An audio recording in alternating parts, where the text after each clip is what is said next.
Every couple has their ups and downs over the years, filled with various dramas. But in our case, we managed to spend 40 years without any major issues. At least, that was what I thought. I never expected to face a shocking turn of events. Suddenly, my husband George demanded a divorce. When he brought it up, George was holding a large bouquet of flowers. It was his 65th birthday, and he had just retired from his job. The bouquet, a retirement gift from his colleagues, was luxurious, with serene colors of orange, pale yellow, light blue, and white. Looking at it, I couldn't help but think, wow, that looks very expensive. Maybe it's worth a few $100s? As I was staring blankly at the bouquet, George smiled warmly and gave it to me. Jane, thanks for everything. I thought it was embarrassing. Come to think of it, George had never given me flowers before.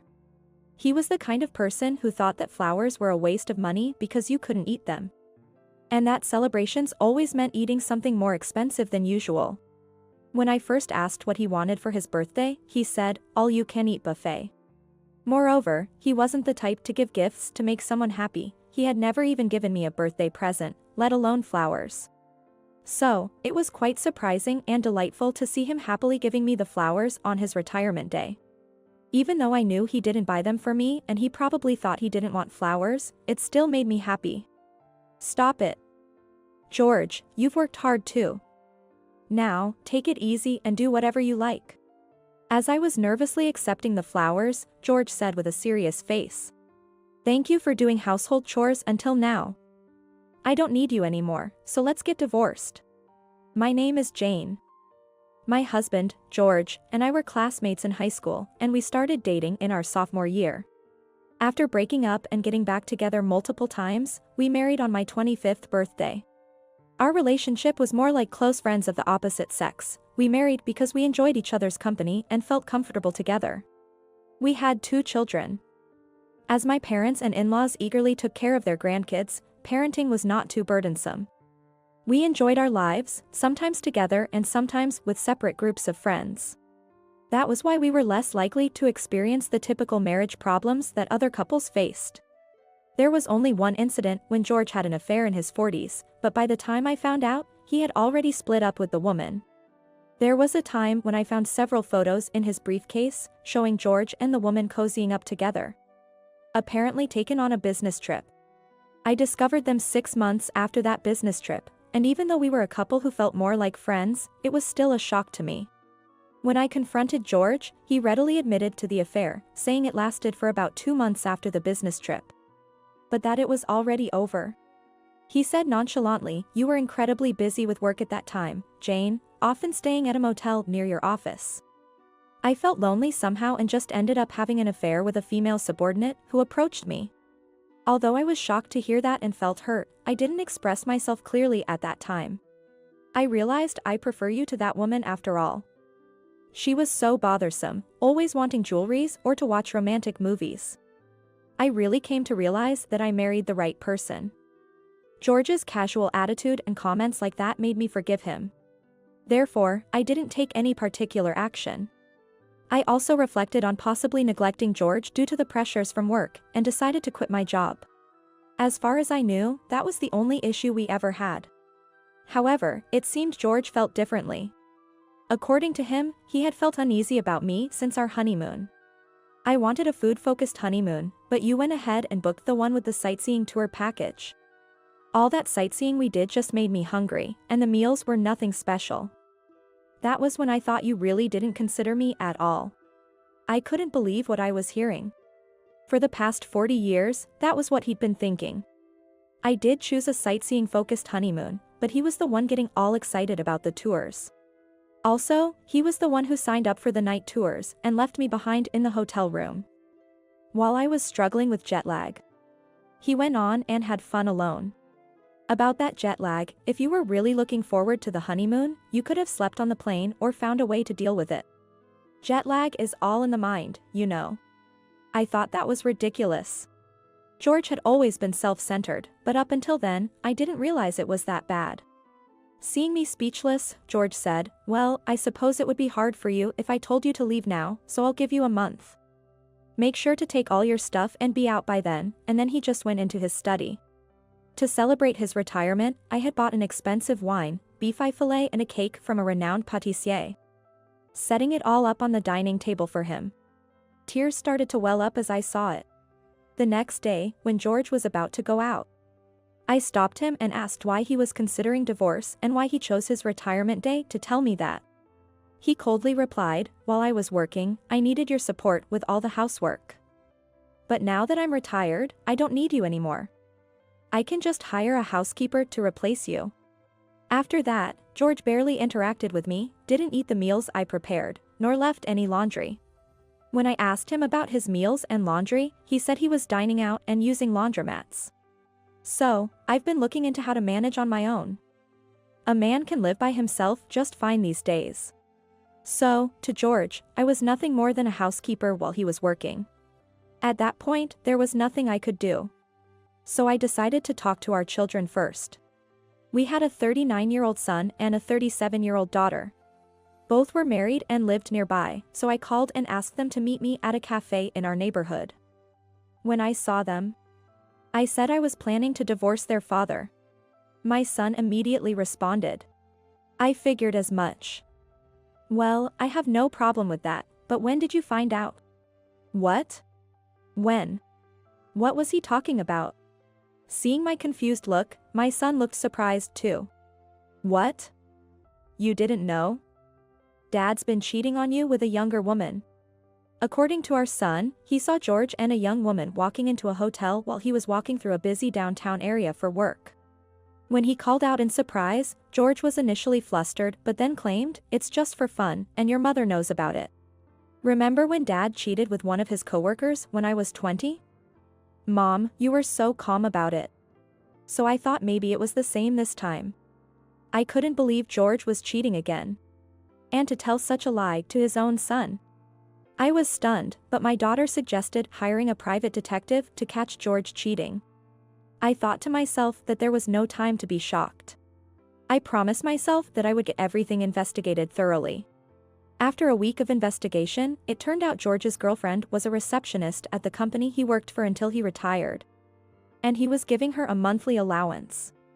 Listening to a recorded conversation between them at a cafe, it was revealed he was giving her about $1,000 a month. And that she was asking for more. In response, George said, "We'll get married once my wife and I are legally divorced. Then I'll be able to give you plenty of pocket money." Wow. That was why he wanted to get rid of me all of a sudden. My children suggested confronting the woman. But I wanted to shock George and his girlfriend more effectively. Desperately, I looked up on the internet to find the method that would inflict the most damage on them, and even consulted with the lawyer I knew. A few days later, I called George to the living room. "I'll agree to the divorce, but we need to settle the division of assets first." Upon hearing that, George eagerly responded as if he had been waiting for that moment. "Half of what's in each of our bank accounts should do it." Fine by me.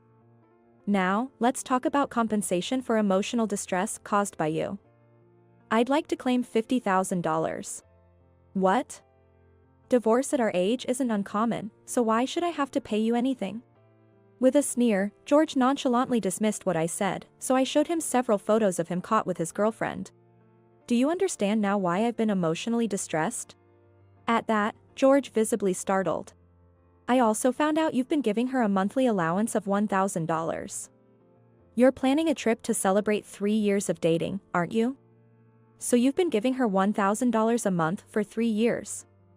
That money rightfully belongs to our marital assets. So I'll be including that in the division." There was another thing.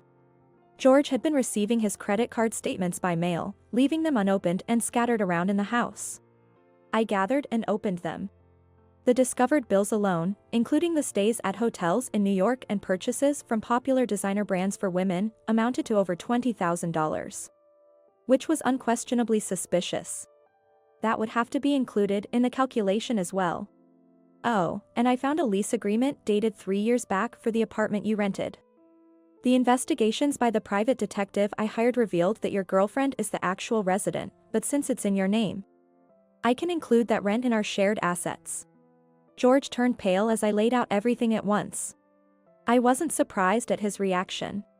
All of this amounted to nearly $100,000. Later, it was revealed that George had about $50,000 in his bank account at that time. He thought he would only need to pay me $25,000. But the actual calculations based on around $150,000 in savings meant he had to pay me about $75,000. How much do you have in your bank account? Half of that is mine. In a desperate outburst from George, I showed him my bank statement. The balance was about $70,000. So, his share would be $35,000, meaning he'd need to pay me a net amount of $40,000.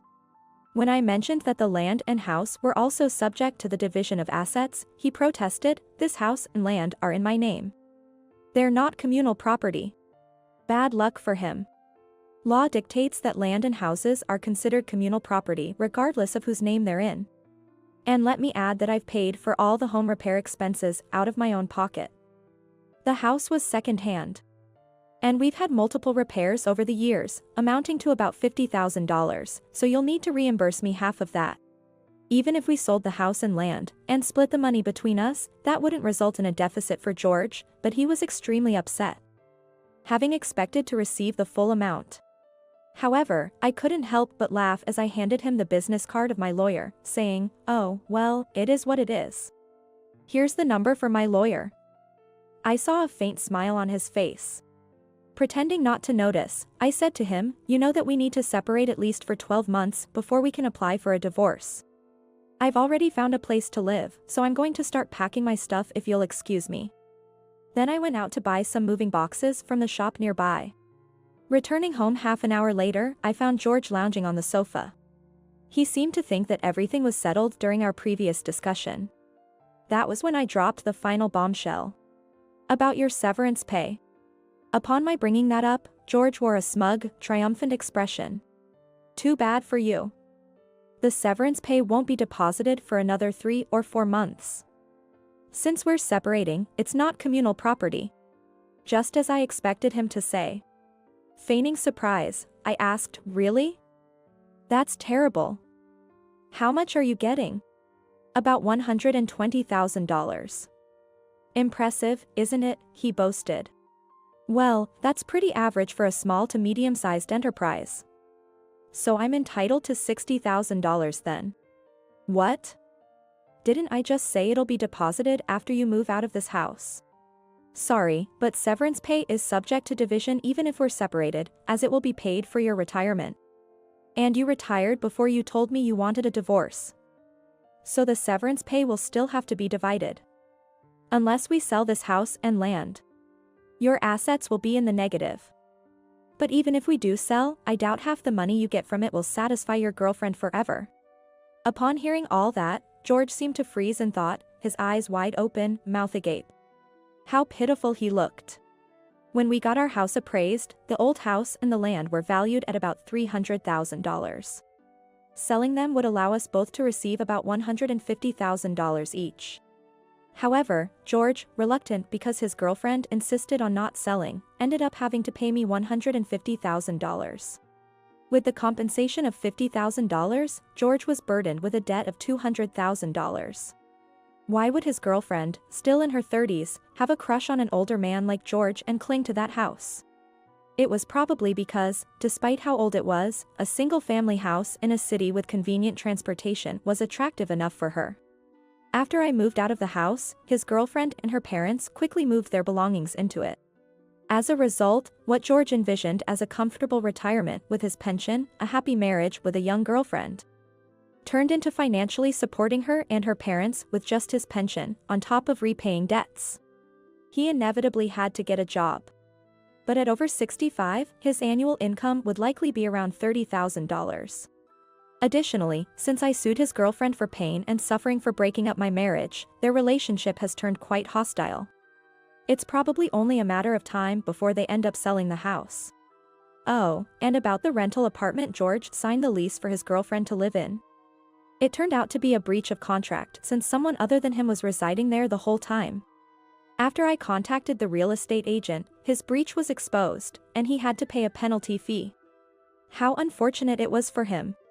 As for me, I rented an apartment near my daughter's family's home and work part-time 3 days a week at a supermarket that hired me despite my old age.